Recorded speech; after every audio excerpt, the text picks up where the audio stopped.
same authors who planned and executed this September 11 attack on America. There are those who will not be convinced. They will say, no, CNN does not lie. The American government does not tell any lies. No.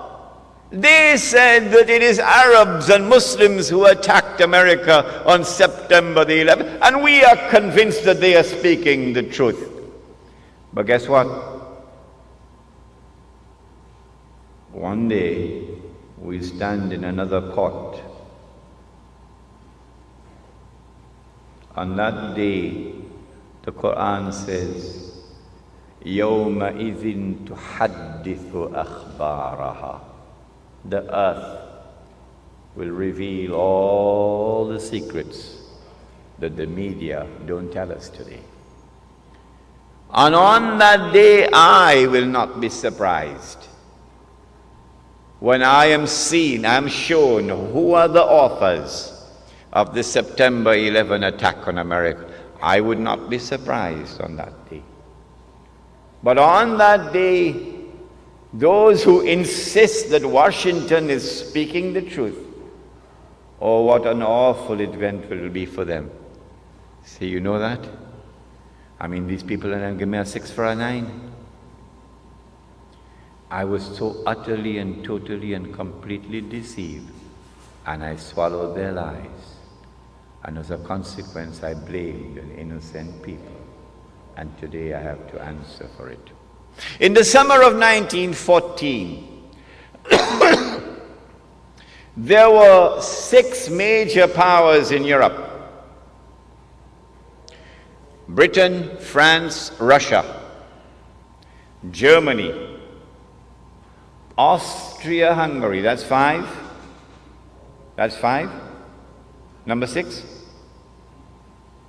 Number 6? Who remembers number 6? Number 6 was the Ottoman Islamic Empire. I mean, we forget about it. 6 major powers in Europe. And the Holy Land was under the control of the Ottoman Islamic Empire. The Archduke Franz Ferdinand was assassinated in Sarajevo.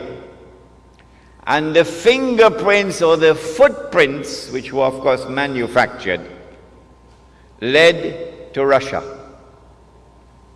It was intended to lead to Russia. Like September 11 footprints or fingerprints was intended to lead to Arabs and Muslims. And so Austria-Hungary declared war on Russia as George Bush attacked Afghanistan. And then Britain and France, who had a defense treaty with Russia, now came to the assistance of Russia and joined the war. And then Germany entered the war on the side of Austria-Hungary. And then the Ottoman Islamic Empire was pushed, shoved into the war on the side of Germany. And so the stage was set, as the stage is now set today after September the 11th. And the big war took place. But strangely, Britain was losing that war, because Germany unveiled a new weapon of war that had never been used before, the submarine. As Israel is going to unveil a new weapon of war tomorrow that has never been used before. And when Britain was on her knees, facing defeat, Britain, which was the ruling state in the world, is now facing defeat. Then the German Jews went to the British government and said, let's make a deal.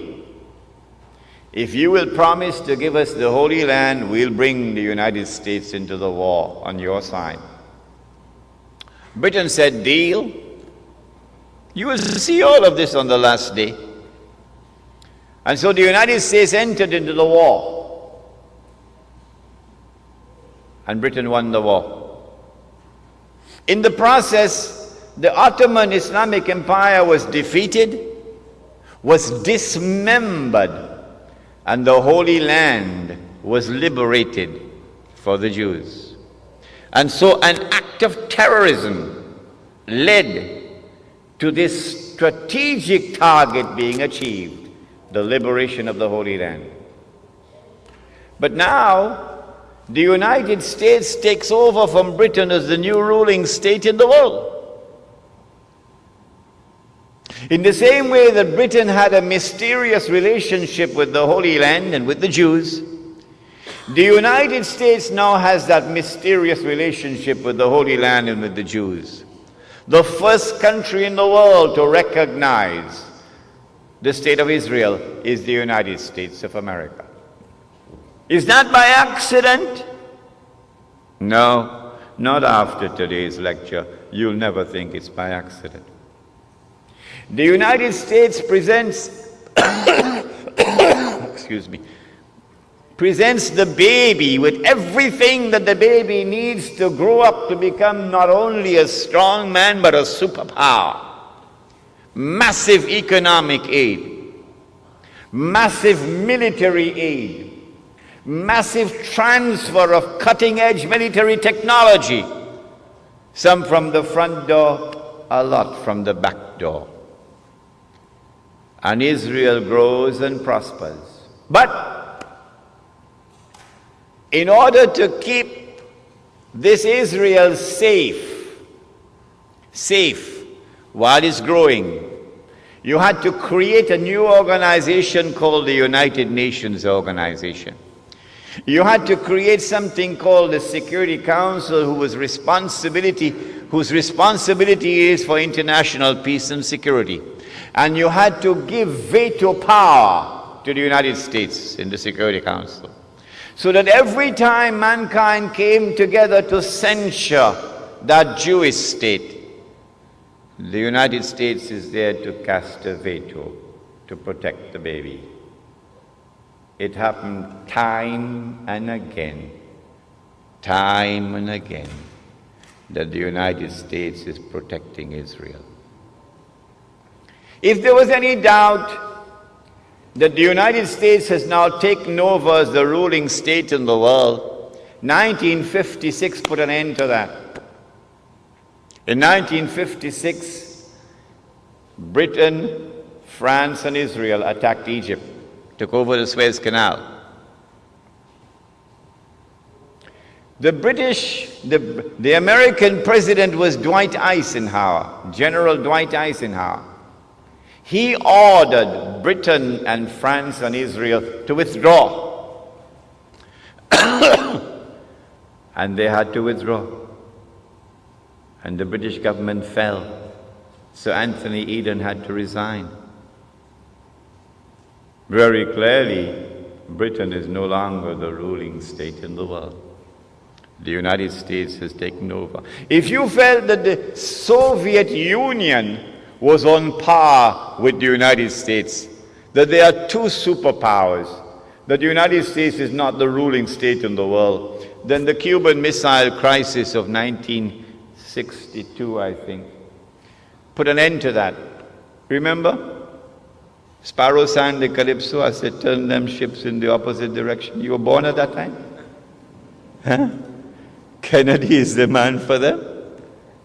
The Cuban Missile Crisis.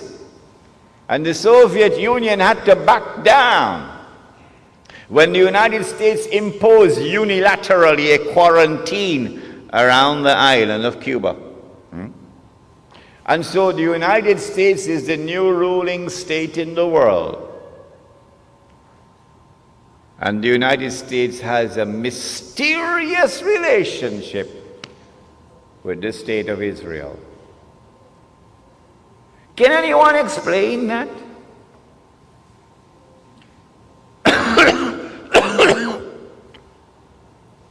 About 2 weeks before September the 11th, there was an international conference on racism and racial discrimination in South Africa, in Durban. The whole world came together, combined, to pass a resolution censuring Israel in that World Conference in Durban. Israel walked out of that conference.